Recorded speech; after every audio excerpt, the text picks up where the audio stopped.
नमस्कार दोस्तों, जीबी यथार्थ एकेडमी ऑनलाइन में आपका हार्दिक अभिनंदन है। आपका स्वागत है। दोस्तों, मैं डॉक्टर धर्मराज भारती आज आपके सामने 2022 रीट लेवल 1 का मनोविज्ञान का पेपर लेकर आया हूं। इस पर हम चर्चा करते हैं। हमारे पास में प्रश्न नंबर 1 है, तब होता या होती है जब परिपक्वता और अनुभव के कारण मनुष्य में क्रमगत और प्रगतिशील परिवर्तन होते हैं। देखिए दोस्तों, इस प्रश्न का उत्तर जानने के लिए हमारे को ये जो कीवर्ड शब्द है इनका ध्यान रखना होगा। परिपक्वता जो होती है इसको बोलते हैं समझ, मैच्योरिटी। अनुभव जो एक्सपीरियंस या महसूस करना। क्रमबद्ध और प्रगतिशील, ये किसके लक्षण है? तो देखिए, अभिवृद्धि और विकास। अभिवृद्धि में समझ शामिल नहीं है। अगर कोई बच्चा मान लेते हैं कि कम बुद्धि लब्धि का है, 50 से भी कम बुद्धि लब्धि का है, या एमआर बच्चा है, मेंटल रिटायर्ड बच्चा है, या वो बच्चा जो है अल्प बुद्धि का है, तो भी उस बच्चे के अंदर वृद्धि होगी। उसकी लंबाई बढ़ेगी, ऊंचाई होगी, मोटाई होगी, वजन बढ़ेगा। अनुभव, एक्सपीरियंस। अनुभव जब आएगा जब हम किसी कार्य को करते हैं, उससे पहले अनुभव नहीं आएगा। तो अनुभव के लिए हमें क्या करना पड़ेगा कि किसी न किसी कार्य को करना पड़ेगा, और हम जो भी कार्य करेंगे तो उसमें हमारी बुद्धि का प्रयोग होगा। क्रमबद्ध, विकास में और अभिवृद्धि में जो मेन अंतर है, विकास हमेशा क्रमगत होता है, सीढ़ी बाय सीढ़ी होता है। परंतु आपने देखा होगा कि कई सारे बालकों के अंदर अभिवृद्धि का क्रम अलग अलग होता है। जैसे मैं आपको एक उदाहरण दूंगा, अनंत अंबानी। अनंत अंबानी की जो अभिवृद्धि है दोस्तों, कम समय में बाल्यावस्था में अधिक मोटापा हो गया, ये अभिवृद्धि है, इसमें क्रमबद्धता नहीं है। जबकि मोटे होने की उम्र एक अलग होती है। और विकास की अगर अपन बात करते हैं तो उसमें क्रमबद्धता होती है। प्रगतिशील, डेवलपमेंट होगा, उसमें प्रोग्रेस होगी। इस प्रकार के जो परिवर्तन होंगे, इस प्रकार के जो परिवर्तन होंगे जिसमें समझ होगी, अनुभव या महसूस करना होगा, और जिसके अंदर क्रमबद्धता होगी और उसके अंदर प्रगतिशीलता होगी, बहुत ज्यादा प्रोग्रेस होगी। इस प्रकार की पहचान को हम विकास कहेंगे।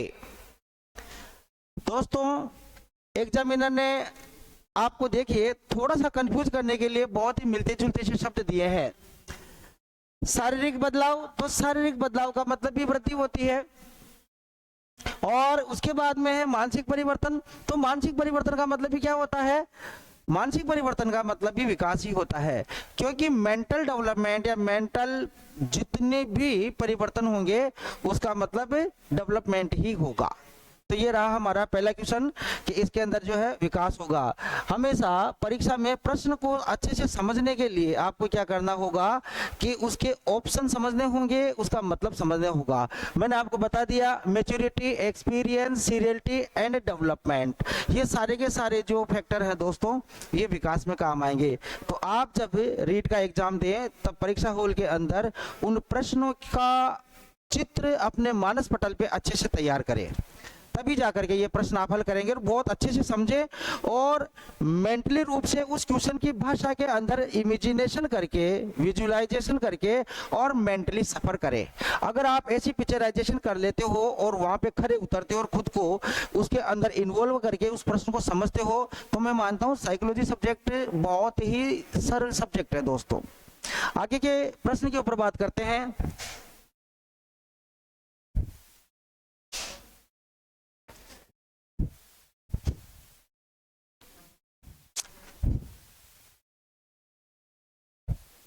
नहीं नहीं, मैं कह रहा हूँ रिकॉर्डिंग में नहीं आ जाए।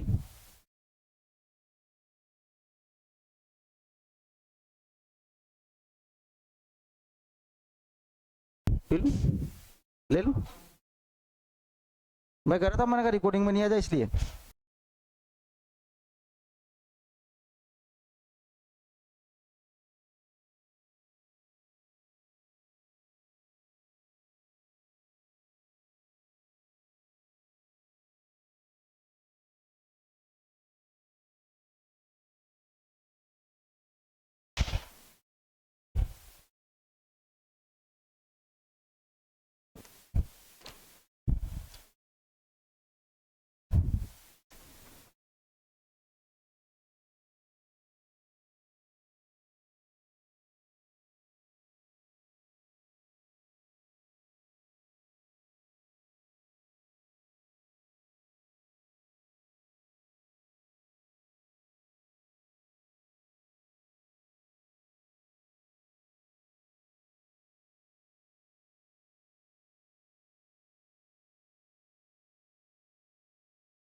इसके बाद में दोस्तों हमारे पास में क्वेश्चन नंबर 2, भाषा को बहुत अच्छे से समझना है और उस भाषा को समझने के बाद में ही आपको उत्तर देना है।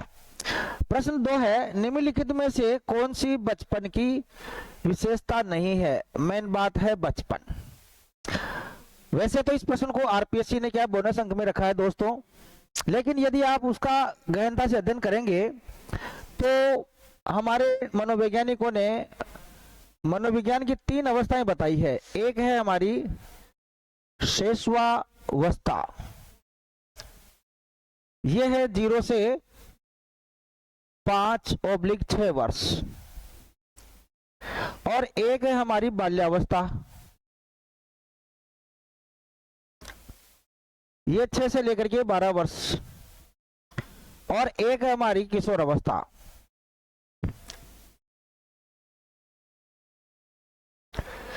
किशोरावस्था।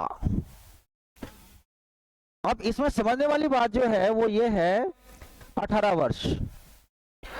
दोस्तों मानव जीवन की 3 अवस्थाएं मनोवैज्ञानिकों ने मानी है, और इन तीनों अवस्थाओं में मानसिक और शारीरिक जो परिवर्तन होते हैं वो अलग अलग होते हैं, और इनके मानसिक परिवर्तन जैसे जैसे अलग अलग होंगे वैसे वैसे इनकी अवस्थाओं के हिसाब से विशेषताओं में परिवर्तन देखने को मिलेगा।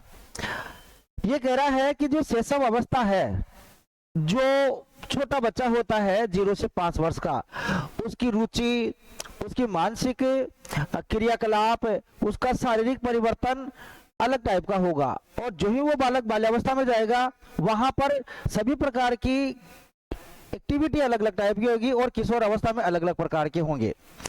तो प्रश्न ये है कि प्राक टोली अवस्था, गैंग एज, ध्यान रखना, गैंग एज, और एक है आपकी गेम एज। तो जो टोली में, समूह में, मित्र मंडली में रहते हैं, ये जो प्रवृत्ति होती है, ये जो मूल प्रवृत्ति विकसित होती है, और ये जो रुचि होती है दोस्तों, ये तो बाल्यावस्था में होती है।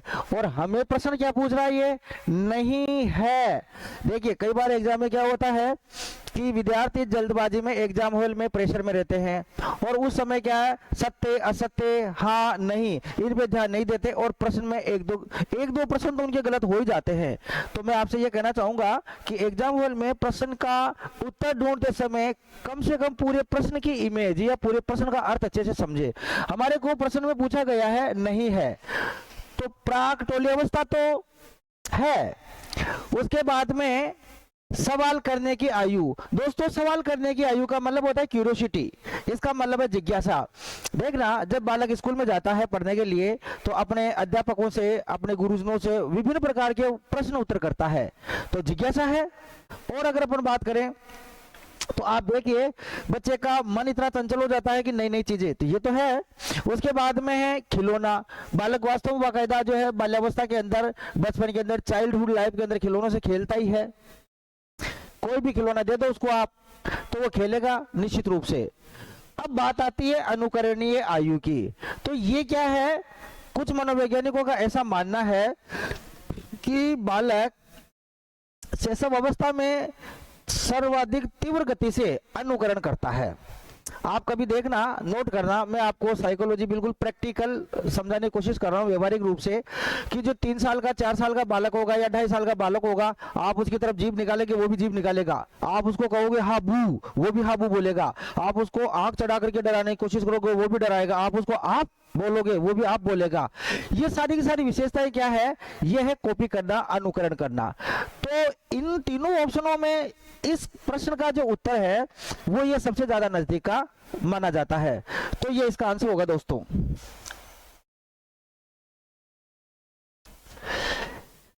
इसके सामने आपकी स्क्रीन पर प्रश्न नंबर 3 देखिए क्या कह रहा है, निम्नलिखित में से कौन सा या कौन से कथन असत्य हैं। आपको इस शब्द पे सबसे ज्यादा ध्यान देना होगा, असत्य। मतलब यह है कि हमारे सामने इस प्रश्न में 4 ऑप्शन दिए हुए हैं और इन 4 ऑप्शन में से एक ऐसा ऑप्शन होगा या 2 हो सकते हैं, 3 भी हो सकते हैं, जो गलत होंगे। अब वो असत्य आपको ढूंढना है कि कौन सा असत्य है। तो बात करते हैं दोस्तों सबसे पहले इसके ऑप्शनों पे कि इसमें असत्य कौन सा होगा।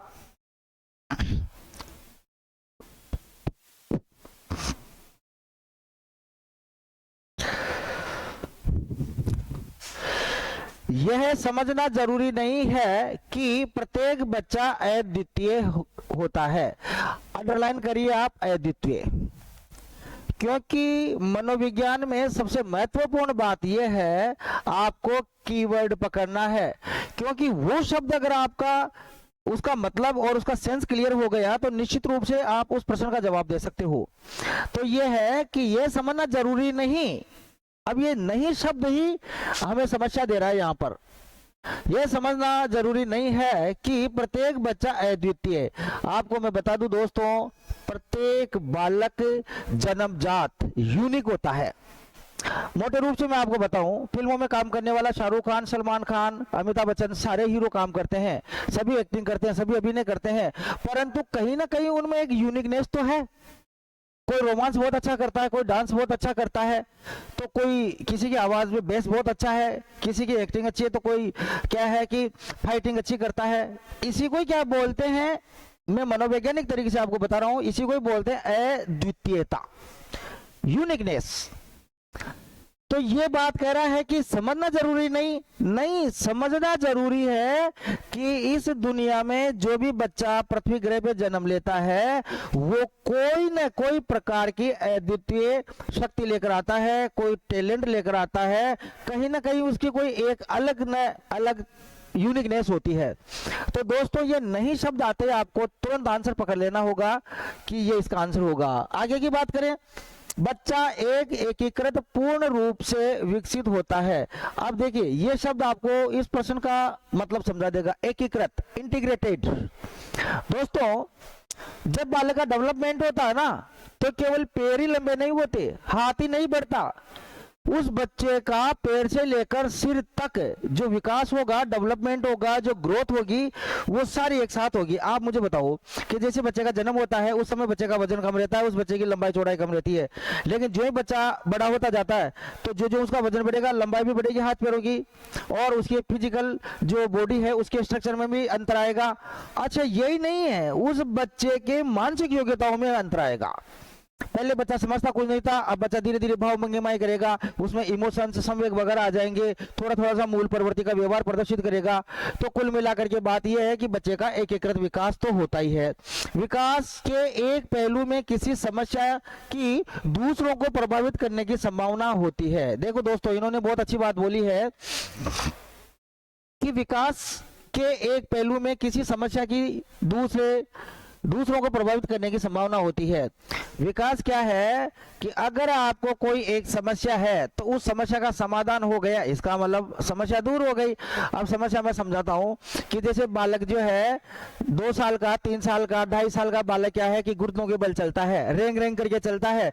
अब उस बालक की समस्या यह है कि वो बालक खड़ा नहीं हो सकता। क्यों? क्योंकि फिजिकली मेंटली कोऑर्डिनेशन अभी तैयार नहीं हुआ, उसके दिमाग में इतना विकास नहीं हुआ कि वो अपने शारीरिक मसल्स को, पैरों की मसल्स को कंट्रोल कर ले और चलना सीख जाए। फिर माता पिता क्या करते हैं, वो कर लेकर आते हैं और कोई साधन अपनाते हैं या उंगली पकड़ के उसको चलाते हैं।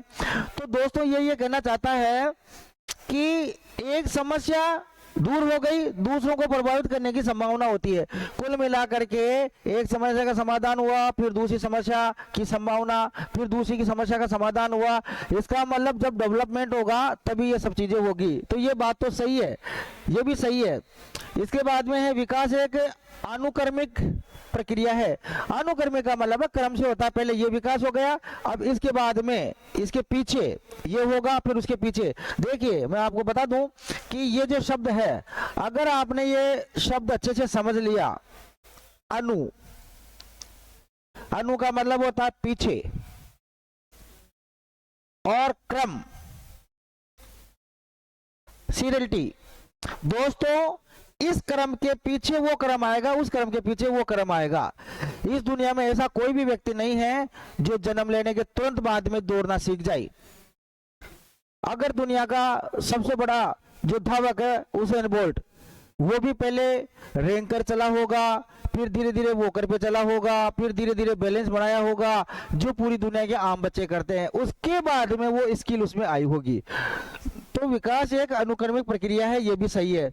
अब हमारे प्रश्न के ऊपर आइए। ये कह रहा है कि इनमें 3 तो सही होगा, लेकिन एक असत्य कौन सा है? तो दोस्तों इसमें असत्य है आपका ये वाला, क्योंकि इसमें नहीं आया। अगर यहाँ है होता तब तो ये चारों ही सही हो जाते।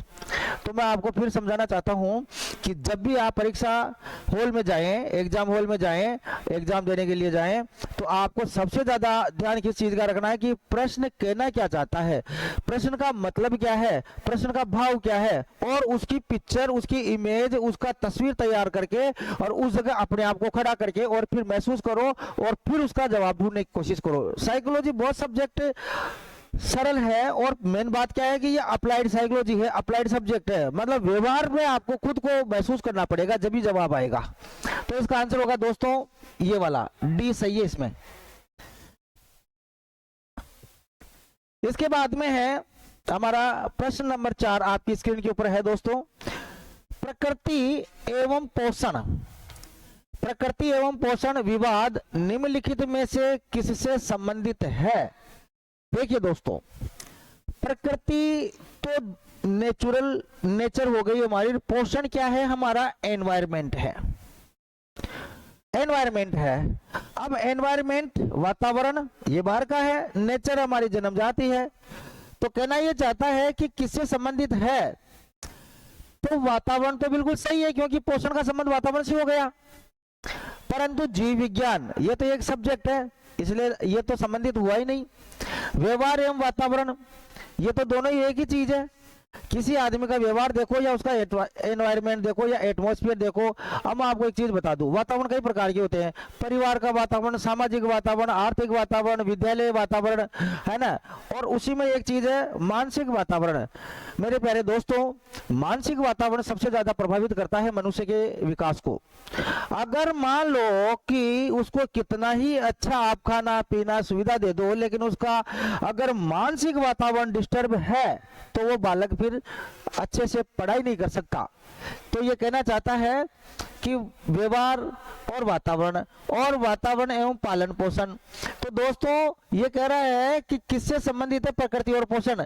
ये हमेशा ही आपका अनुवांशिकता, जिसको बोलते हैं वंशानुक्रम,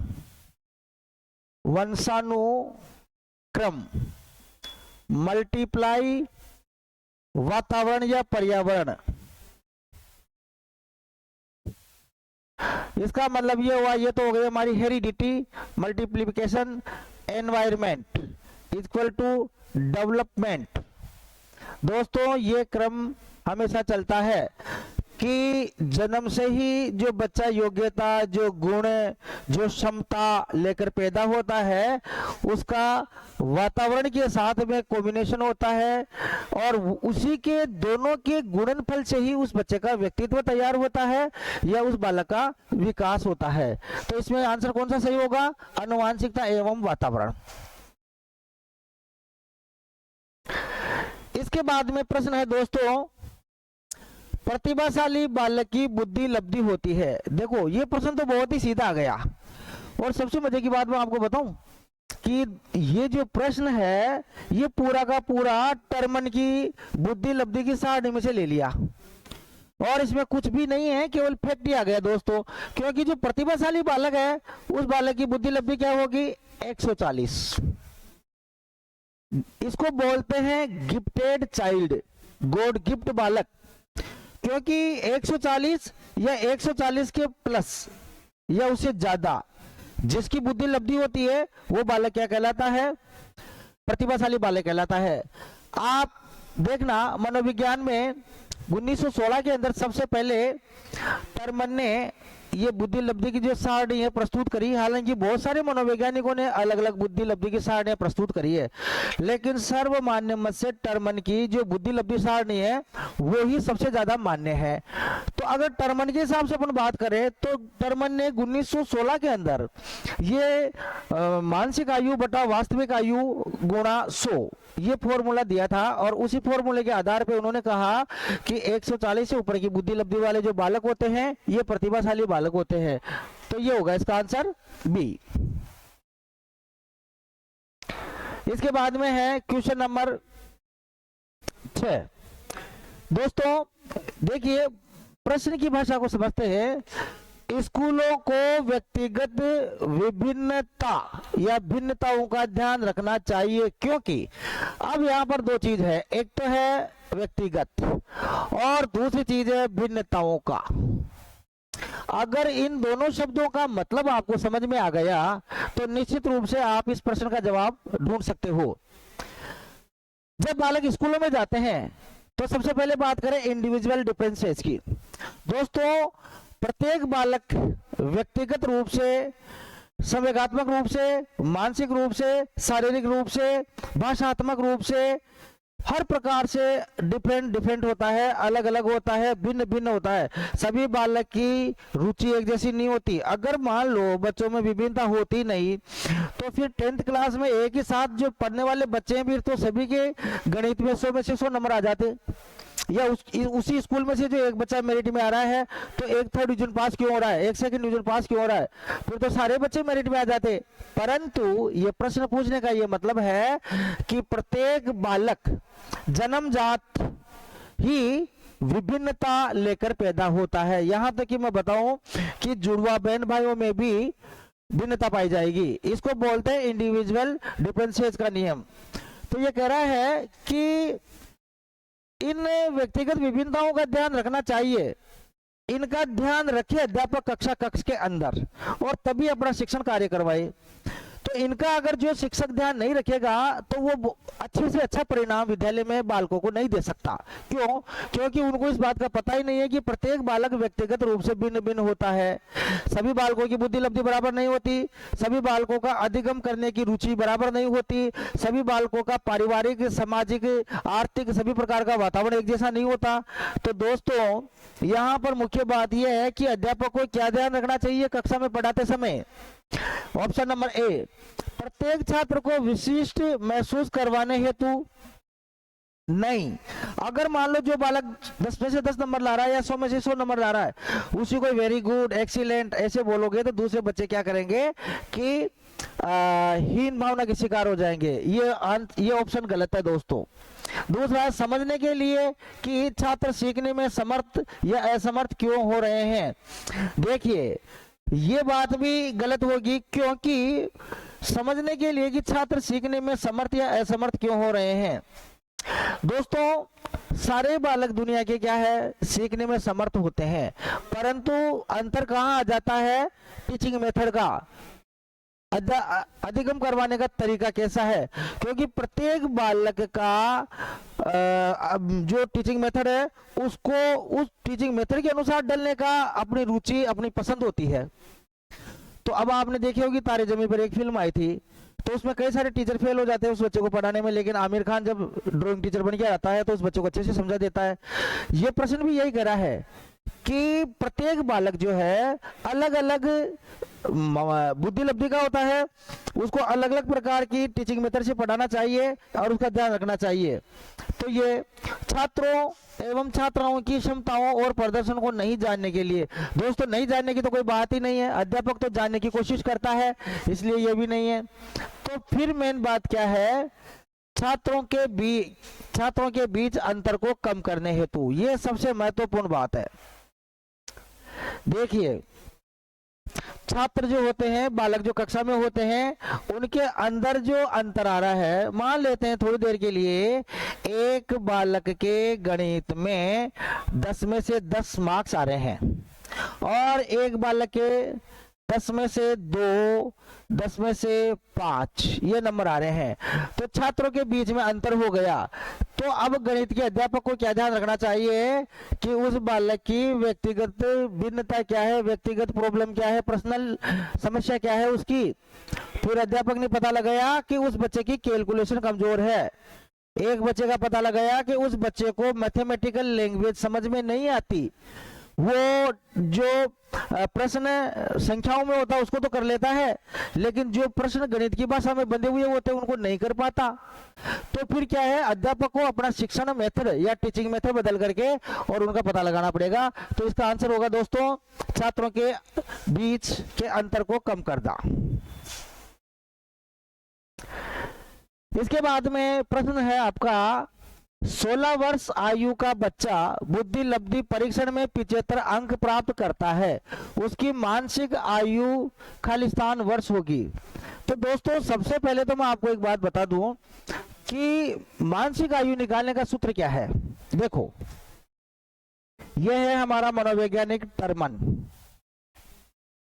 इस टर्मन ने एक सूत्र दिया आईक्यू का, इसका मतलब होता है बुद्धि लब्धि, बुद्धि लब्धि, इंटेलिजेंसी कोशेंट। और इसका सूत्र इन्होंने दिया दोस्तों MA/CA गुणा 100। ये सूत्र किसने प्रस्तुत किया है, टर्मन ने। MA का मतलब होता है मेंटल एज, CA का मतलब होता है क्रोनोलॉजिकल एज। टर्मन ने 1916 में सबसे पहले यह प्रस्तुत किया कि कोई भी जो बालक होता है उसकी मानसिक आयु अलग होती है और शारीरिक आयु अलग होती है। आपने देखा होगा एक हरियाणा का बालक है कौटिल्य नाम से, वो बच्चा छोटी उम्र का है लेकिन वो उससे भी बड़ी उम्र के बच्चों से ज्यादा मानसिक योग्यता रखता है। तो कई बार आपने देखा होगा कि उम्र 55 की और दिमाग, उम्र जो है बचपन की और दिमाग है 55 का। कई बच्चे ऐसे होते हैं जीनियस होते हैं, कई बच्चे ऐसे भी होते हैं मेंटल रिटायर्ड, जैसे कि एडिसन की बात करें अपन, 8 साल तक बोल नहीं पाया, पढ़ नहीं पाया और वही दुनिया का सबसे बड़ा रिसर्चर और सबसे बड़ा लाइट देने वाला वैज्ञानिक बन गया। ये प्रश्न यही कह रहा है दोस्तों कि आपको ये बात समझनी पड़ेगी कि उम्र के हिसाब से मस्तिष्क का विकास नहीं होता है। कुछ बच्चों का मस्तिष्क का विकास ज्यादा होता है, उनकी मानसिक संरचनाएं अलग होती है। इसीलिए तो कक्षा एक ही कक्षा के अंदर अलग अलग बालकों की अलग अलग कैचिंग होती है और अलग अलग परसेंटेज बनती है। स्कूल एक है, टीचर एक है, फिर एक बच्चा मेरिट में आ रहा है, एक बच्चा 3rd डिवीजन पास हो रहा है। रीजन टर्मन के अनुसार बुद्धि लब्धि इंटेलिजेंसी कोशेंट का है दोस्तों। तो बात करते हैं अपन, ये सूत्र अगर यहाँ लागू करोगे तो सबसे पहले सूत्र में जमा लो आप इस प्रश्न को। करेंगे क्या, आईक्यू, ये लिखा मैंने आईक्यू, आईक्यू के बराबर आईक्यू कितना दे रखा है 75। तो मैं यहाँ लिख देता हूं आईक्यू में 75 और ये कह रहा है कि 16 वर्ष। अब ये इसकी क्रोनोलॉजिकल एज है दोस्तों, तो ये हो गया हमारा 16 वर्ष जो मैंने नीचे लिख दिया, इसकी वास्तविक आयु बटा ऊपर कह रहा है ये कि उसकी मानसिक आयु में इन्होंने दी नहीं है, तो ये हो जाएगा यहां पर MA और इसको गुणा किससे करेंगे अपन 100 से। अब इसको क्रॉस मल्टीप्लीकेशन कर दो आप, इसको वज्र गुणा कर दो, वज्र गुणा करते ही और आपके सामने आंसर निकल के आ जाएगा। कैसे निकलेगा देखिए आप, देखो मैं करता हूं दोस्तों यहाँ पे IQ 75 बराबर MA गुणा 100 बटा 16। और आपको पता है गणित के अंदर कि जिस संख्या के नीचे हर नहीं होता है तो उसके नीचे 1 माना जाता है, ठीक है। तो इसके नीचे हम क्या करेंगे, 1 मान लेते हैं। अब इसको वज्र गुणा कर दो, क्रॉस मल्टीप्लाई कर दो इसको, ये लो, ये वज्र गुणा कर दिया। अब वज्र गुणा करोगे तो क्या होगा कि इसको अपन पक्षांतर कर लेते हैं, तो ये तो हो जाएगा 75 गुणा 16 और बराबर नीचे क्या आ जाएगा 100। और ये किसके बराबर है, एम के बराबर। मेंटल एज काट दो, 25 से 100 4 बार कट जाएंगे, और 25 से 75 कितने बार कट जाएंगे, 3 बार। फिर इस 4 से ये 16 कितने बार कटेंगे, 4 बार। इसका मतलब ये हुआ 3 गुणा 4 इक्वल टू 12। दोस्तों इस बालक की जो बुद्धि है या इस बालक का जो मेंटल एज है वो कितना होगा, 12। इसका डी ऑप्शन सही होगा। इस प्रकार के प्रश्न हमेशा आरपीएससी चयन बोर्ड पूछा जाता है। पहले क्या है कि 2016 से पहले इस प्रकार का पैटर्न था कि केवल बुद्धि लब्धि की सार नहीं पूछते थे कि सृजनात्मक बालक की बुद्धि लब्धि कितनी होती है, प्रतिभाशाली बालक की कितनी होती है, सामान्य बालक की कितनी होती है, पिछड़ी बुद्धि, अल्प बुद्धि। लेकिन दोस्तों अब ऐसे प्रश्न नहीं आते। अब उन्हीं प्रश्नों के अंदर रीजनिंग और एनालिसिस पावर या एनालिटिक पावर चेक करने के लिए एग्जामिनर क्या करता है कि शैक्षिक आयु दे देता है और फिर उस बच्चे की क्या है, एवरेज आयु या फिर उसका मेंटल एज या क्रोनोलॉजिकल एज पूछ लेता है। तो देखना जल्दबाजी न करके, और इस टर्मर के फॉर्मूले को वहां आपको रफ का अधिकार टाइम मिलता है, रफ कॉपी का भी उसमें पेज होता है, उसमें पेंसिल से करें और उसके बाद सही आंसर पे जाए, रटी रटाई चीज ना करें। तो ये होगा हमारा 12 वर्ष का। आगे का प्रश्न देखिए, प्रत्येक व्यक्ति का कार्य निश्चित योग्यताओं का प्रतिबिंब होता है। इस प्रश्न को पकड़ने के लिए कीवर्ड क्या है, बस यही ध्यान रखना पड़ेगा। मनोविज्ञान इतना सीधा सब्जेक्ट है, लेकिन आपको ये बात समझनी पड़ेगी, अप्लाइड सब्जेक्ट है दोस्तों। अप्लाइड का मतलब है आप अपने व्यवहार में लेकर आओ, खुद को महसूस करवाओ, खुद वहां जाके खड़े हो, खुद रियलाइज करो। बस अगर आप ऐसा करते हो तो आपको समझ में आ जाएगा। अब ये कह रहा है निश्चित योग्यताओं का, एक तो शब्द रहा हमारे सामने इस प्रश्न को पकड़ने का, निश्चित योग्यताओं का। उसके बाद में कह रहा है प्रतिबिंब, उसका हूबहू शकल। उसके बाद में कह रहा है किसी विशेष कार्य को करने में व्यक्ति अपनी समस्त मानसिक योग्यताएं। देखिए मैं आपको बता देता हूं, क्योंकि दोस्तों बुद्धि लब्धि के बहुत सारे मनोवैज्ञानिकों ने बहुत सारे सिद्धांत दिए हैं। जैसे स्पीयरमैन ने द्वितत्व बुद्धि सिद्धांत दिया। उन्होंने कहा कि जनरल बुद्धि होती है, स्पेसिफिक इंटेलिजेंस होती है। उसके बाद में उन्होंने कहा कि नहीं, ये 3 फैक्टर होते हैं, उन्होंने फिर 3 बता दिए। थॉर्नडाइक ने कहा बहुबुद्धि होती है। गार्डनर ने कहा बुद्धि के बहुत सारे तत्व होते हैं। थर्स्टन ने बोला बुद्धि के 7 प्रकार होते हैं।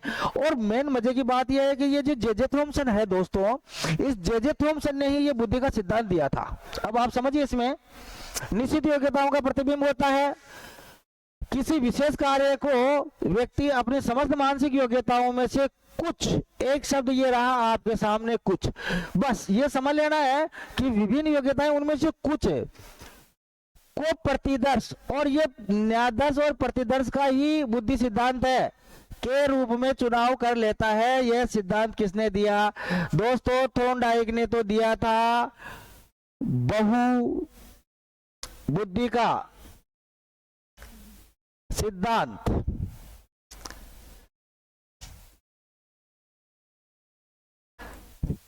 और आपके थ्रस्ट ने दिया था समूह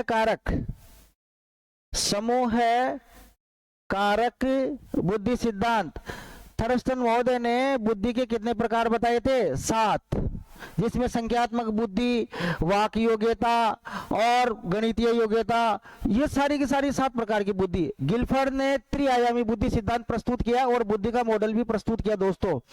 इन्होंने बुद्धि के अंदर सबसे पहले 120 बुद्धि के फैक्टर माने, जिसको बोलते हैं बुद्धि कोष्ठ। उसके बाद में 180, बाद में वर्तमान समय में 200 के आसपास है। तो मैं आपको बता दूं, गिलफोर्ड का है त्रिआयामी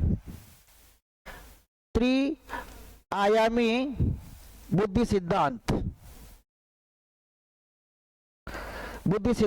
ये गिलफोर्ड ने दिया। और हमारा अब है J Thomson.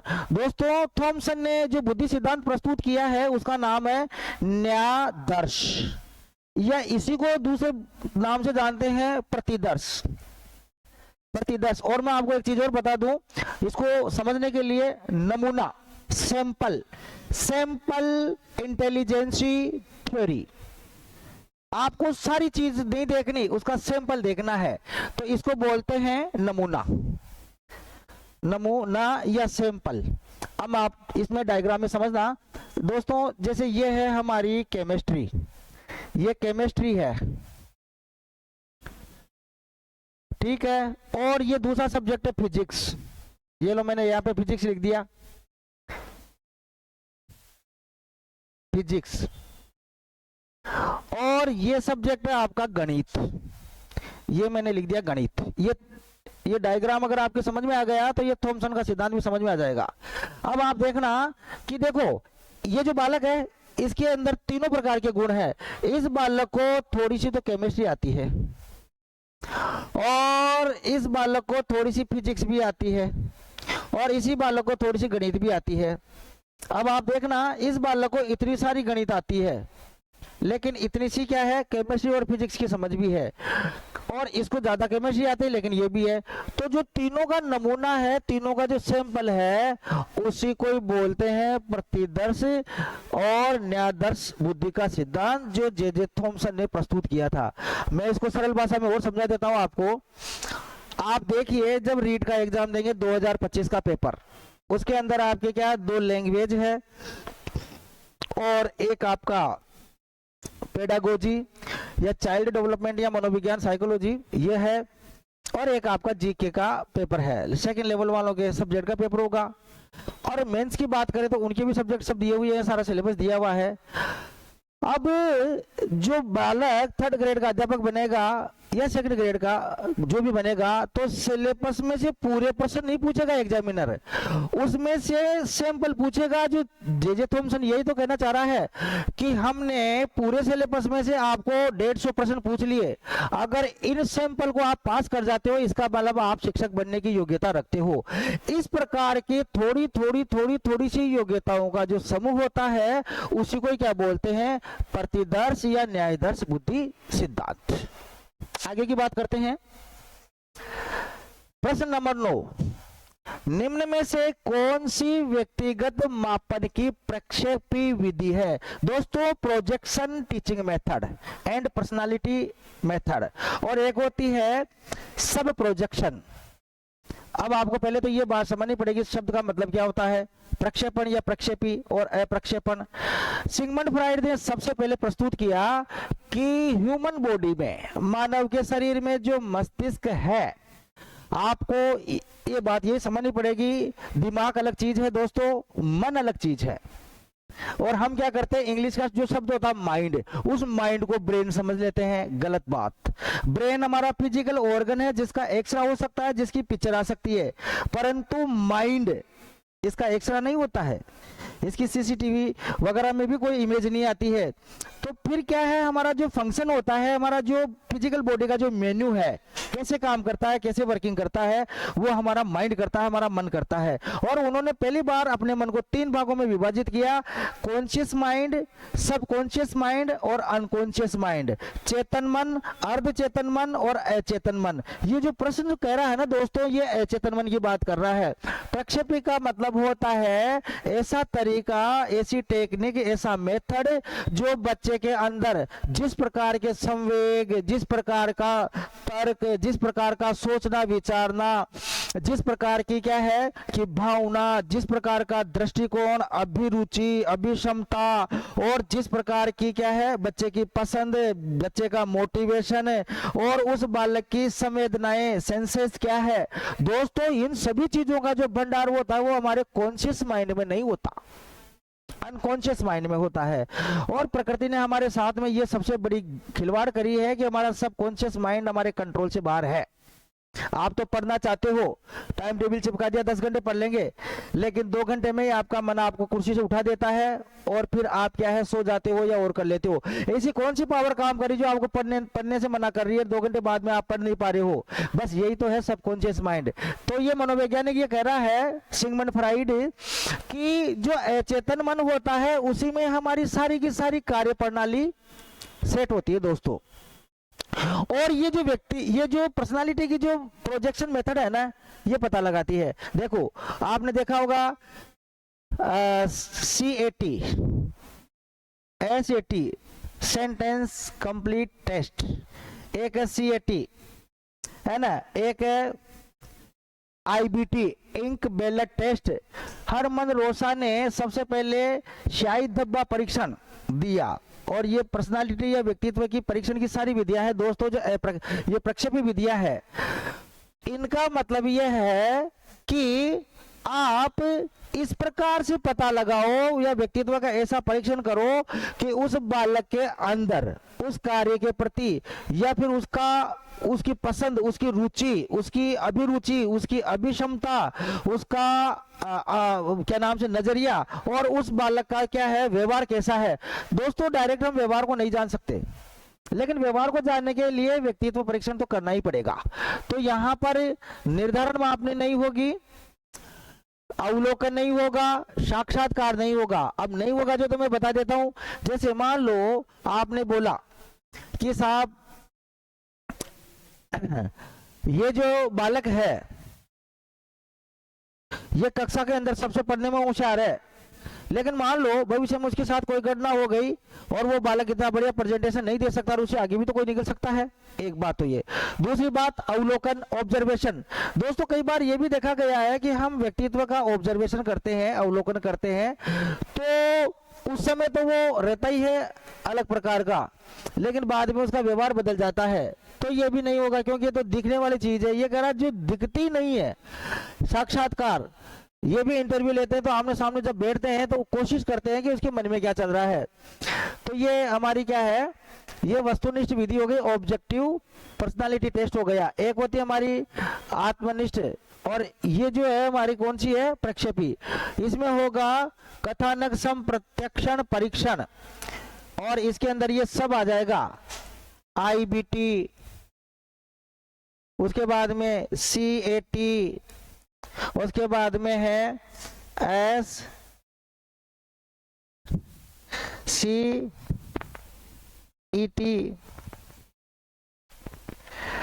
Sentence complete test, CAT। तो अब आप देख लो इसमें कि ये सारी की सारी क्या है, प्रक्षेपी विधियां है। प्रक्षेपी का मतलब होता है कि सिगमंड फ्राइड ने 3 प्रकार का मन बताया। चेतन मन, अर्ध चेतन मन, और एक है अचेतन, अनकॉन्शियस माइंड। दोस्तों ये तो हमारे टोटल माइंड का 90% होता है, ये 0% होता है, और ये 10% होता है। तो प्रक्षेपी का मतलब है कि अचेतन मन के अंदर जो भी रहस्य है उसका पता लगाने के लिए प्रक्षेपी विधियों का, इसीलिए कथानक सम प्रत्यक्षण परीक्षण में कौन सी होगी, प्रक्षेपी विधि का प्रयोग होगा। उसके बाद में है नेक्स्ट क्वेश्चन, ये रहा, सृजनात्मकता मुख्यतः किससे संबंधित है। मेरे प्यारे विद्यार्थियों, सबसे मुख्य चीज जो समझने की है, कीवर्ड, जो टेक्निकल शब्द है, अगर उसको आपने पकड़ लिया तब आपको दिक्कत नहीं आएगी। सृजनात्मकता का मतलब होता है क्रिएटिविटी, क्रिएटिविटी का मतलब होता है मौलिकता, ओरिजिनलिटी, खुद की पर्सनल जन्मजात योग्यता। ये सभी में भी हो सकती है, कुछ में ज्यादा हो सकती है, और ऐसे जो बच्चे होते हैं जो मेंटल रिटायर्ड होते हैं उनमें थोड़ी कम होती है या नहीं भी होती। आप देखना, जो सृजनात्मकता है, बस ये शब्द ध्यान रखो किससे संबंधित है। तो मैं आपको बता दूं, ये रहा अति सक्रियता, इससे नहीं है, इसको बोलते हैं ADHD। ADHD एक नेचुरल ही हमारा लर्निंग डिसऑर्डर है। अति सक्रियता,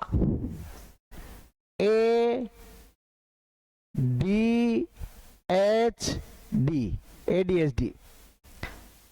दोस्तों ये नहीं होगा। इसके अंदर बालक क्या करेगा कि जैसे मान लो 1 घंटा वो पढ़ने के लिए बैठ गया, 5 मिनट गणित पढ़ेगा, फिर इंटरेस्ट खत्म, फिर 10 मिनट के लिए ज्योग्राफी पढ़ेगा, फिर इंटरेस्ट खत्म, फिर उसका माइंड डाइवर्ट हो गया, फिर म्यूजिक सुनेगा, फिर इंटरेस्ट खत्म। तो ये टिक करके किसी भी काम को नहीं करना चाहता बालक। कुल मिलाकर के ये है, इसका मतलब है कि किसी भी काम के अंदर हद से ज्यादा अति सक्रिय हो जाएगा, और अति सक्रियता हर काम के लिए नुकसानदायक होगी, इसका मन बढ़ जाएगा, रुचि बढ़ जाएगी। तो ये तो सृजनात्मकता होगी नहीं, क्योंकि सृजनात्मकता तो जब होगी जब शांति से, कूल माइंड से आप कोई काम करोगे। तो ये नहीं है। इसके बाद में कम बोधगम्यता, ऐसा है ही नहीं, क्योंकि ज्यादा बोध होगा ना, ज्यादा ज्ञान होगा, ज्यादा खुद को महसूस करवाया हुआ नॉलेज होगा, या खुद गुजरा हुआ होगा, खुद अनुसंधान या खोज करा हुआ होगा, तभी तो सृजनशील होगा। ये भी नहीं होगा। अपसारी और अभिसारी दोस्तों, इनमें से एक होगा। अब मैं आपको दोनों का मतलब समझा दूं। ये तो होता है प्रतिभाशाली, प्रतिभाशाली बालक, और ये होता है आपका सर्जनशील बालक, सर्जनशील बालक। इसके लिए देखना,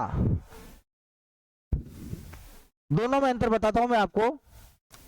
एक बालक ऐसा है जो किसी भी एक फील्ड में, एक क्षेत्र में सबसे ज्यादा टॉप है। जैसे जो बच्चा पढ़ाई में टॉपर होता है, वो पढ़ाई में मेरिट में आता है, तो फिर वो बालक क्या प्रतिभाशाली है।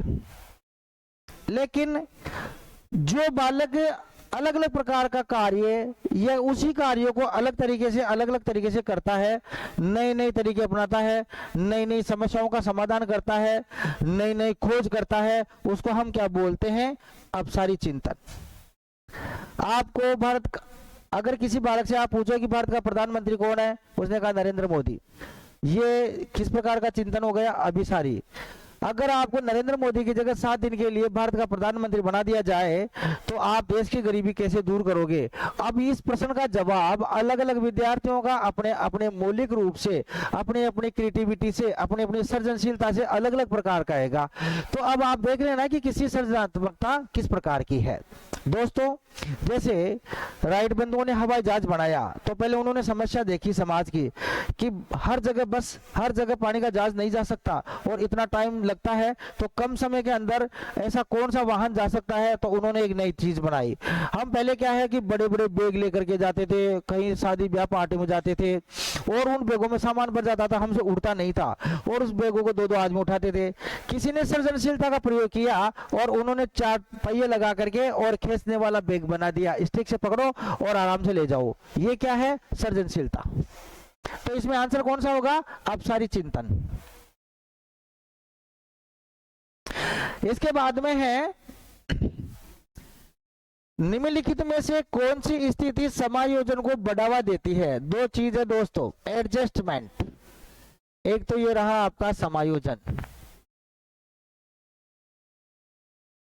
एडजस्टमेंट, और एक है ये कह रहा है बढ़ावा। सबसे पहले तो ये समझना पड़ेगा कि समायोजन और कुसमायोजन दोनों में क्या अंतर है। समायोजन का सीधा सीधा सा मतलब है कि जो बालक अच्छी रुचि रखता है, जिज्ञासा रखता है, सभी कार्य को सामाजिक मान मर्यादाओं को ध्यान में रख करके करता है, और सभी कार्यों को जो है वो अच्छे साधनों से करता है, और ये आत्मविश्वासी होता है, मनोकांक्षी होता है, किसी प्रकार की ईर्ष्या द्वेष नहीं रखता, मानसिक संवेगात्मक रूप से फिट होता है, उसको बोलते हैं हम समायोजित व्यक्ति। कुसमायोजन जो तनावग्रस्त होता है, जो कुंठा में होता है, जो डिप्रेशन में होता है, जो बच्चा दूसरों को परेशान करता है, जो हीन भावना का शिकार होता है, जिसमें नकारात्मक विचार होते हैं। रीट का पेपर देने के लिए वो खुद मेहनत करेगा नहीं और कहीं ना कहीं पेपर खरीद करके पास हो जाएगा। ये कुसमायोजन है दोस्तों।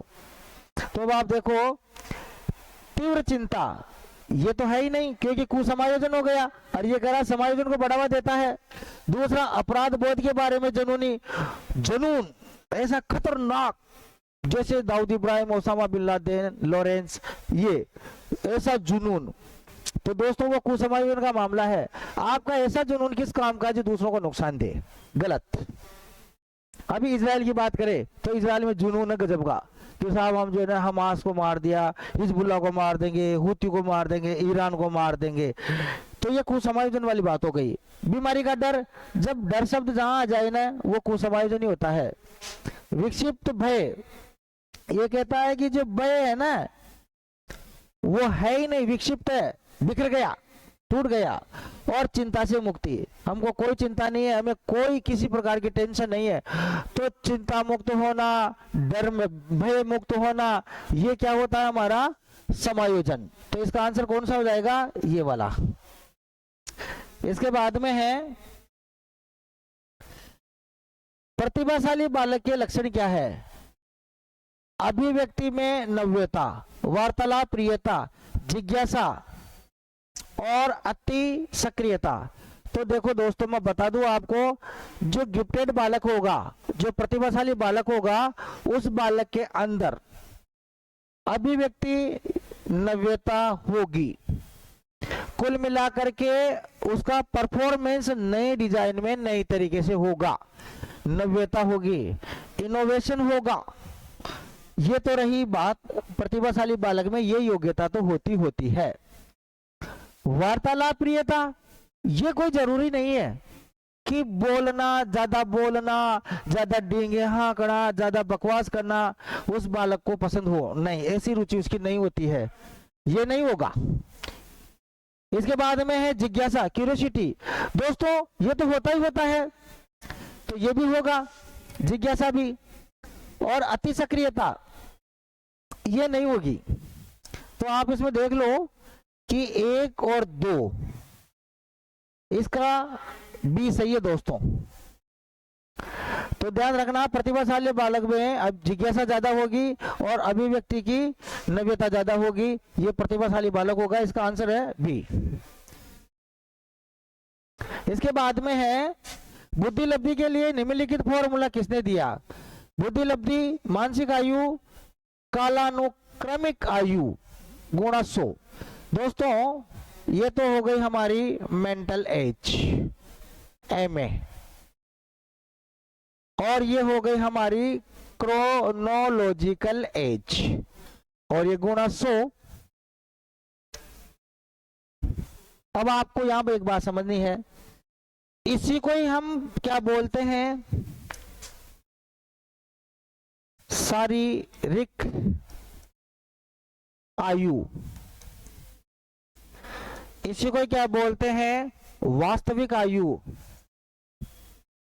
वास्तविक आयु। तो ये तो हो गई हमारी क्रोनोलॉजिकल आयु, और ये वाली मानसिक आयु जानते ही हो। अब देखिए विलियम स्टर्न ये रहा, और कुहलमान,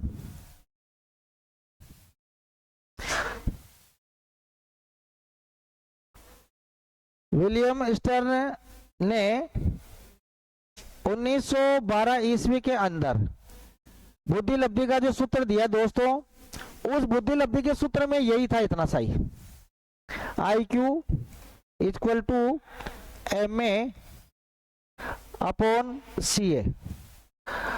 फिर बुद्धिलब्धि क्या है कि पॉइंटों में आने लगी, तो बड़ी दिक्कत आ गई। तो 1912 के बाद में फिर ये आए हमारे टर्मन।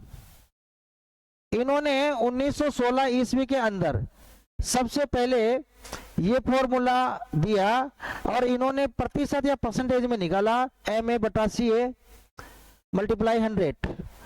तब जाकर के ये जो IQ है, बुद्धिलब्धि है, ये पॉइंटों में आना बंद हुई, और आती थी तो उसको कहा कि भाई पॉइंट के 2 अंक तक आप इस बुद्धिलब्धि को मान सकते हो। तो इससे बहुत सारी समस्याओं का समाधान हो गया दोस्तों।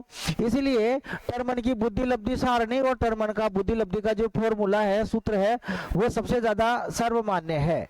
तो ये जो फॉर्मूला दिया है ये टर्मन ने दिया है, गाल्टन ने नहीं दिया, और अल्फ्रेड बिने ने भी नहीं दिया। ये ध्यान रखिए आप टर्मन को। इसके बाद में है आपका प्रश्न नंबर 14 स्क्रीन के ऊपर, ध्यान से समझना, बहुत अच्छा क्वेश्चन है दोस्तों। लर्निंग डिसेबिलिटीज क्या होती है। देखो, रवि का बुद्धि परीक्षण इंगित करता है कि वह औसत से लेकर, अब इस कीवर्ड पे अंडरलाइन करो, औसत, एवरेज बच्चा है ये, जिसकी बुद्धि लब्धि क्या है 90 से 110 के बीच में है। उसके बाद में कह रहा है औसत से अधिक बुद्धिमत्ता, ये कह रहा है अधिक, अधिक का मतलब क्या होगा, 110 से लेकर के 100। दोस्तों प्रश्न इतने गजब के हैं, ये बड़े मतलब बहुत ही अच्छे अच्छे लचीले इसमें ऑप्शन दे रखे हैं, आपको समझना पड़ेगा। अधिक बुद्धिलब्धि, अधिक बुद्धिमत्ता, एक शब्द ये हो गया, श्रेणी में आता है। हालांकि पढ़ने, अब देखिए आप, पढ़ने, पठन या पढ़न, वर्तनी, लेखन कार्य और सामाजिक विज्ञान और विज्ञान में ग्रेड बहुत कम है। तो इसका सीधा सीधा सा मतलब है कि एक तो बालक में पढ़ने की कमी है, एक उसकी राइटिंग की भी थोड़ी प्रॉब्लम आ रही है, और जो हमारे सोशलाइजेशन के सब्जेक्ट है, एंथ्रोपोलॉजी सब्जेक्ट है या मानवीय सब्जेक्ट है, उसमें भी बच्चे की रुचि कम है। तो आप देखिए इसमें कौन सी लर्निंग डिसेबिलिटी है, तो देखना आप उसके गणित के ग्रेड काफी अधिक है। ये कह रहा है कि गणित में तो नंबर आता है, उसका कैलकुलेशन पावर अच्छा बचेगा। तो अब यहाँ पे कौन सी ऐसी मानसिक बीमारी होगी, ऐसा मानसिक रोग होगा जो इसको इंगित करेगा। रवि लेखन कौशल में अच्छा है, रवि में अधिक संभावना होगी। तो मैं आपको बता दूं दोस्तों, इसके अंदर सबसे ज्यादा जो संभावना होगी, क्योंकि ये कहना ये चाह रहा है कि संभावना कौन सी होगी, तो इस बच्चे में हो जाएगी साहब डिसलेक्सिया, पढ़ने की विकृति। क्योंकि ये बच्चा और कामों में तो है ही, क्योंकि ये कह रहा है कि इंगित करता है कि वो बालक क्या है कि गणित में तो होशियार है, तो डिसकैलकुलिटिया तो उसमें है ही नहीं, और ये अफेजिया बोलने संबंधी बीमारी है नहीं, तो इसमें क्या हो जाएगा, डिसलेक्सिया, पठन की समस्या इस बच्चे की रहेगी। उसके बाद में है सीखना व्यवहार में उत्तरोत्तर। दोस्तों ये रहा आपका कीवर्ड उत्तरोत्तर, सामंजस्य की प्रक्रिया है। यह कथन किस शिक्षाविद के द्वारा दिया गया है, देखना, ये परिभाषा आई है अधिगम्य से, अधिगम्य से आई है।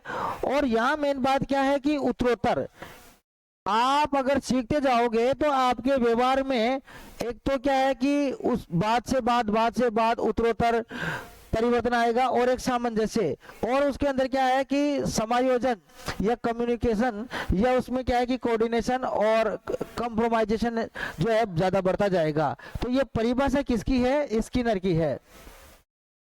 परिभाषा में तो दोस्तों आपको मुख्य मुख्य परिभाषाएं आपको याद रखनी पड़ेगी, तो परिभाषाओं में आप पूरे में से पूरे नंबर ला सकते हो। क्यों, क्योंकि इसके अंदर जैसी परिभाषा होती है वैसी परीक्षा में आ जाती है, तो स्किनर की होगी। उसके बाद में है प्रश्न नंबर 16, कक्षा 2 की छात्रा सृष्टि को अध्यापिका ने मूल गणित विषय के सवाल करवाए।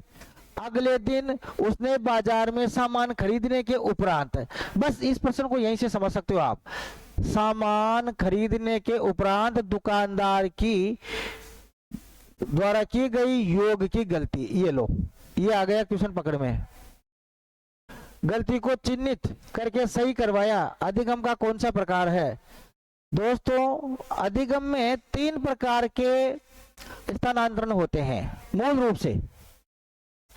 एक तो है आपका सकारात्मक, सकारात्मक इसको बोलते हैं पॉजिटिव लर्निंग ट्रांसफर, सकारात्मक स्थानांतरण। एक होता है शून्य, जीरो, शून्य स्थानांतरण, और एक होता है आपका नकारात्मक, नकारात्मक नेगेटिव स्थानांतरण। अब आप इस प्रश्न को समझो, इसका मतलब होता है कि पूर्व ज्ञान का नवीन ज्ञान में सहयोग, इसमें है नए सहयोग, नए बाधा, इसमें है बाधा उत्पन्न करना। देखो दोस्तों, आपने जो पूर्व ज्ञान सीख रखा है, पूर्व ज्ञान के अंदर पहले सीखा हुआ जो ज्ञान है, अगर वो पहले सीखा हुआ ज्ञान नए ज्ञान को सीखने में मदद करता है, सहयोग करता है, बाधा उत्पन्न नहीं करता, तो वो होगा हमारा सकारात्मक अधिगम स्थानांतरण। ये होगा पॉजिटिव लर्निंग ट्रांसफर। जैसे एक बालक साइकिल सीख करके मोटरसाइकिल चलाना सीखता है, ये कौन सा हो गया? सकारात्मक। एक बालक संस्कृत की ग्रामर सीख करके और हिंदी की ग्रामर भी सीखता है, तो ये सकारात्मक हो गया कि जो पहले सीखा हुआ ज्ञान है वो जो नया ज्ञान सीख रहा है उसके अंदर मदद ही कर रहा है, किसी प्रकार की कोई बाधा उत्पन्न नहीं कर रहा। तो ये तो हो गया। ये शून्य में क्या होगा? न बाधा उत्पन्न करना और न किसी प्रकार का सहयोग करना। जैसे साइकिल चलाना सीख करके नाव चलाना सीखना, तो नाव को चलाने का तरीका अलग है, साइकिल को चलाने का तरीका अलग है। बालक नाव का और उसका कॉम्बिनेशन नहीं बिठाएगा। फिजिक्स में एमएससी करके हिंदी में एमएससी एमए करना, दोनों अलग अलग टाइप के हैं, ये जीरो हो गया। नकारात्मक में क्या है कि हिंदी की टाइप सीखकर उसके आधार पर अंग्रेजी की टाइप सीखना, तो उसके आधार पे इसका मतलब कीवर्ड अलग अलग जगह है, तो दोस्तों यहाँ दिक्कत आ जाएगी, ये नकारात्मक होगा। अब ये परीक्षा में प्रश्न ये कह रहा है कि योग की गलती को चिन्हित करती है, और इसने क्या है कि अध्यापिका से गणित का प्रश्न पूछा, सीखा और अगले दिन ही उसका प्रयोग कर लिया। तो जो पूर्व में ज्ञान सीखा था दोस्तों, पूर्व में ज्ञान ये रहा, पूर्व का ज्ञान है जो विद्यालय के अंदर अगले दिन उसने क्या किया? नवीन ज्ञान। जब नवीन कंडीशन आई तो उसने उस दुकानदार को सही करवाया, तो ये होगा हमारा सकारात्मक स्थानांतरण। तो इसका क्या होगा? बी ऑप्शन सही है।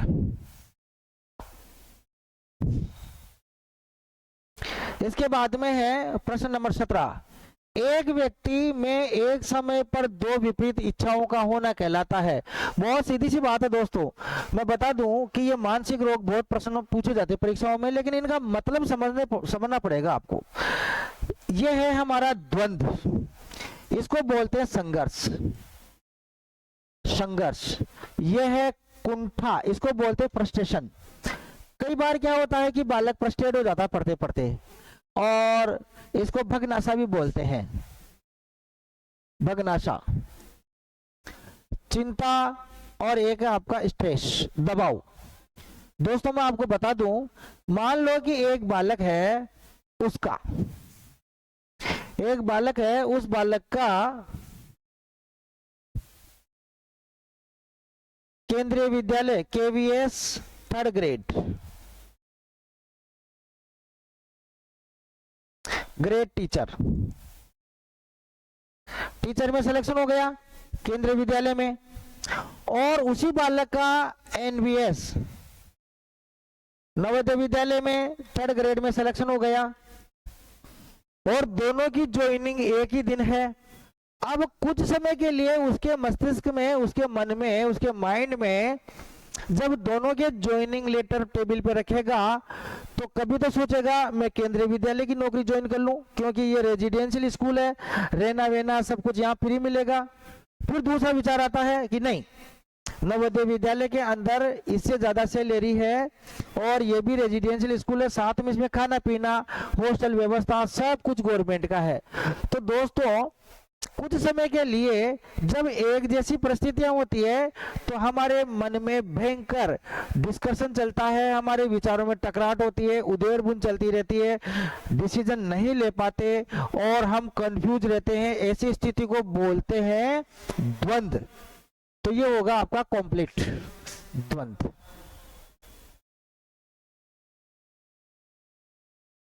इसके बाद में है निम्न में से किस सिद्धांत को पुनर्बलन का सिद्धांत? रीइंफोर्समेंट। देखो पुनर्बलन का जो सिद्धांत सबसे पहले दिया है वो स्किनर महोदय ने दिया है, और उसके बाद में CL हल ने दिया है। तो ये देखो, ये दोनों मनोवैज्ञानिक दोस्तों ये पुनर्बलन पे या रीइंफोर्समेंट पे बात करते हैं। तो ये जो क्रिया प्रसूत ये सिद्धांत है, ये होगा हमारा इसका। तो इनका मानना है, स्किनर का